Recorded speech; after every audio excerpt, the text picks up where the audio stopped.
Ya saya puisi Hai Melayu itu bukan saya yang tulis, dan saya semenjak 11 hari bulan Ogos memang saya hentikan saya punya Facebook, saya punya Twitter, dan kecuali untuk penjualan buku saya saja, itu yang saya lakukan.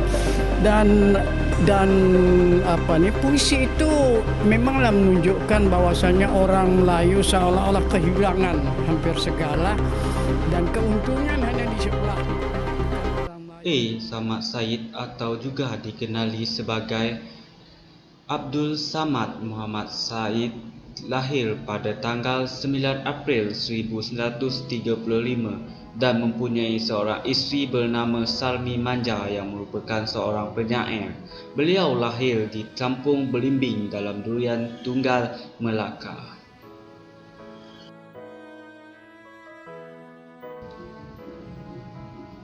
Samad Said telah mendapat tahap pendidikan awal di Sekolah Melayu Kota Raja, Singapura pada tahun 1940 hingga 1946. Beliau telah memperolehi sijil Senior Cambridge di Universitas Institution 1956. Seterusnya, berikut adalah merupakan pengalaman kerja.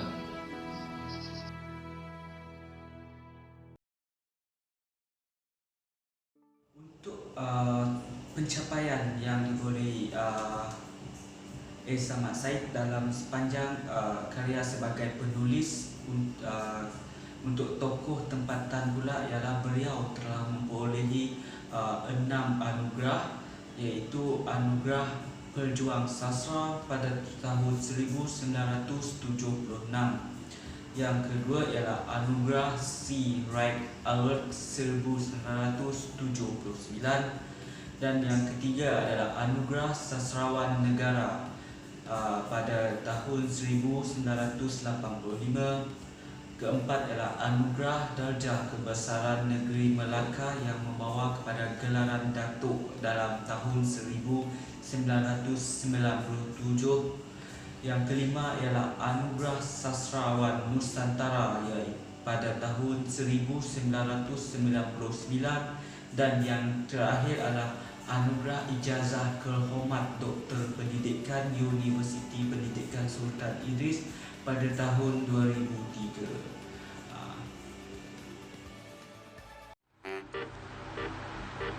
Karya dan penghargaan Datuk Samad Said.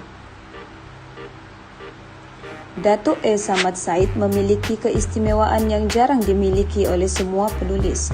Beliau menguasai semua genre sastra. Sehingga kini, Samad Said tidak jemu menghasilkan puluhan karya dalam genre novel, puisi, drama, cerpen dan juga esei. Antara karya yang dihasilkan oleh Datuk Samad Said adalah Salina pada tahun 50-an.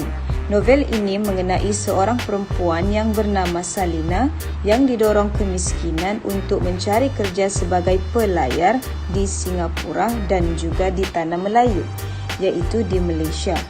Seterusnya, Hujan Pagi yang mengisahkan tentang kekusutan jiwa seorang wartawan generasi sebelum perang yang tidak lagi memahami dan menyesuaikan dirinya dengan perubahan arah dan perkembangan akhbar kini. Seterusnya, karya Di Hadapan Pulau berkisarkan tentang penduduk yang kehilangan pekerjaan kerana berlakunya sekatan untuk tidak turun ke laut. Dan seterusnya, karya Sungai Mengalir Lesu berkisarkan tentang kehidupan di sebuah kampung di tepi sebuah sungai di Singapura semasa pendudukan Jepun. Terdapat juga karya Datuk Samad Said yang diterjemah dari bahasa Melayu ke bahasa Inggeris dan juga bahasa Perancis, seperti Salina diterjemah kepada bahasa Inggeris dan juga bahasa Perancis oleh Lalita Sinha. Kontroversi. Dato' Samad Said juga terpalit dengan beberapa kontroversi yang menjadi buahan mulut pada zaman dahulu.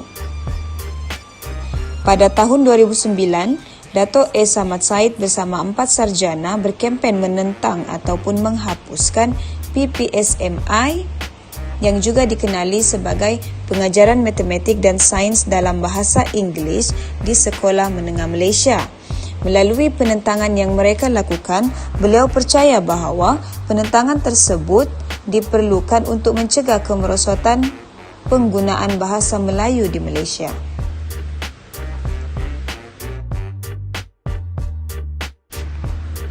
Seterusnya, Dato' Samad Said juga terpalit dengan kontroversi apabila beliau menjadi ketua bersama untuk Perhimpunan Bersih 2.0 bersama dengan Ambigo Sreenivasan pada tahun 2011 untuk menyokong pilihan raya yang bebas dan adil di Malaysia, dan seterusnya berlaku juga Perhimpunan Bersih 3.0.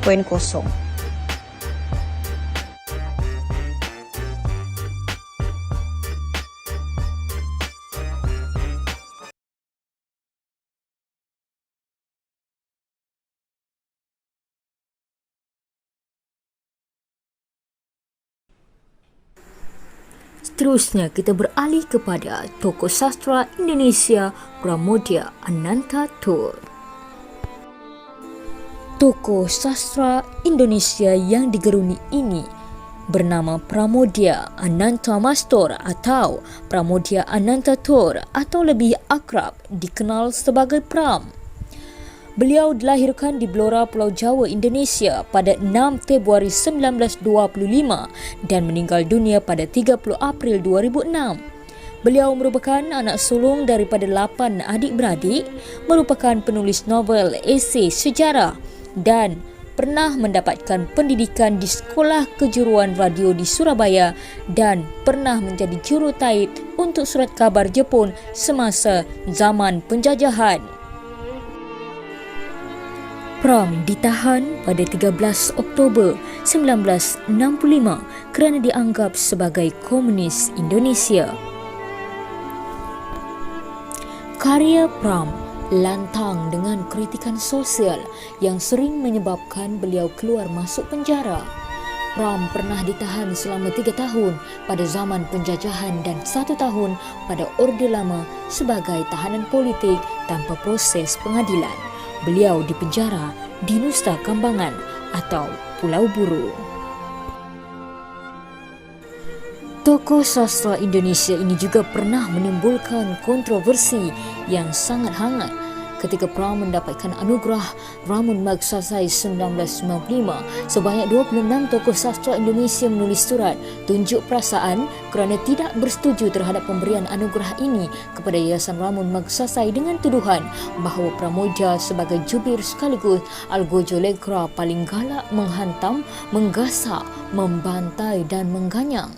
Di masa demokrasi terpimpin, tidak layak diberikan hadiah dan mereka menuntut pencabutan penghargaan yang dianugerahkan kepada Pram. Novel Bumi Manusia, Anak Semua Bangsa, Jejak Langkah dan Rumah Kaca telah diterbitkan dalam berbagai bahasa dan belahan dunia. Bahkan kumpulan karya yang dikenal sebagai tetralogi Buru itu telah diakui sebagai salah satu novel paling bercita-cita tinggi dalam kesusastraan dunia pasca perang.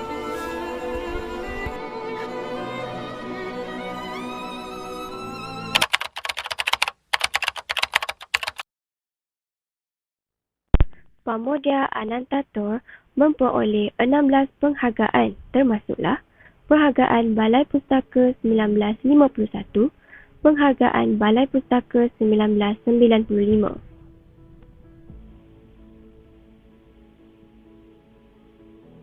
Anugerah yang diterima menimbulkan pro dan kontra di kalangan masyarakat pada ketika itu. Yayasan Magsaysay memberikan penghargaan kepada Pramoedya dengan alasan bahawa Pramoedya telah berjaya menghasilkan cerita yang bernas tentang sejarah kebangkitan dan kehidupan moden masyarakat Indonesia.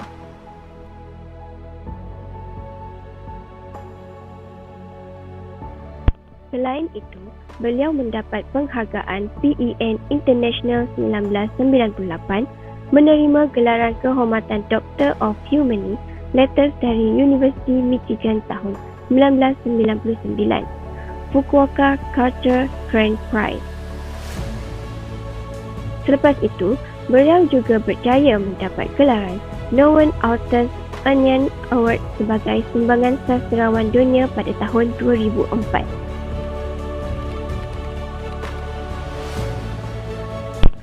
Pramoedya Ananta telah menghasilkan lebih daripada 50 karya serta diterjemahkan lebih daripada 41 bahasa.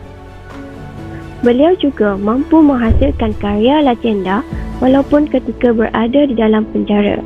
Tulisannya adalah tentang pembelaan kaum Tionghoa dan tuduhan di atas keterlibatannya dalam G3OS PKI. Hal ini merupakan beberapa alasan mengapa beliau dipenjarakan. Namun di sebalik perjalanan hidupnya yang sulit, Puan menjadi inspirasi bagi seluruh dalam masyarakat kekuasaan Indonesia. Orde Baru ini saya tidak punya kebebasan sebagai warga negara. Saya tidak merasa aman, sehingga negara bagi saya sekarang ini adalah sekeliling pagar rumah saya. Itulah negara saya. Dalam hidup ini kita menghadapi banyak tantangan. Latihan pertama adalah jangan lari, hadapi semuanya. Itu cara untuk melatih keberanian. Saya menghargai tinggi kewarganegaraan saya karena kewarganegaraan saya tidak saya peroleh dengan gratis, tapi dengan berkelahi sejak orang tua sampai saya untuk kemerdekaan saya, untuk kemerdekaan Indonesia. Orang boleh pandai setinggi langit, tapi selama ia tidak menulis, ia akan hilang di dalam masyarakat dan dari sejarah.